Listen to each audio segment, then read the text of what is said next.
Hi all, welcome back. In this video, we will see how to attach or insert different type of files. Let's say Word document, PPT, Notepad, image, video, PDF, and even Excel file in one Excel tab. So let's start. Now in the first step, what we will do, we will select the cell in which I want to attach. Let's say this cell. I will go to the Insert tab, and the right hand side second last option is Object. We'll click on that. There are two tabs now in the new window, create new and create from file. I will attach from a already created file, so I will select on the second tab. In the browse, I will click and select the file that I want to attach. Let's say this one, sample. This is an Excel file, and I will click on this display as icon, and after clicking this you will get this file icon and the file name. This file name constitutes the actual file name, that sample, and also the path from where it is picking, and from C drive and inside that files folder. So if I want to change the icon, I will select a change icon option, and there are several other options which I can choose. Let's say I am choosing this option, and I am also changing the file name. Let's say Excel file. I will click on that.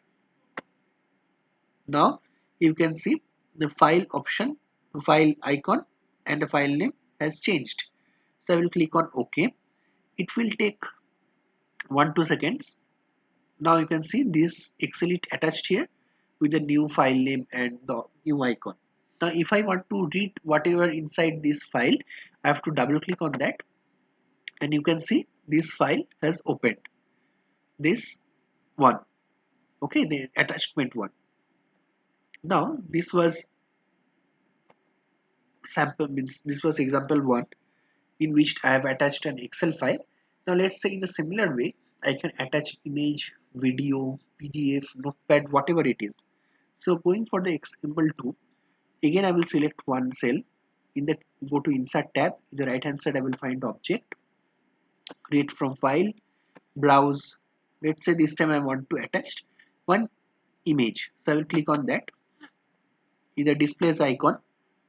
Now if I want to change the icon, I will get several from here. So I am selecting one from here, let's say this one, and I want to change this file name also image. Okay, now you can see the icon and the file name has changed. Okay, now this is attached in this cell. So this is how we can attach several type of files in the Excel. So that's it. If you have any question, please write to me in the comment section. Thank you.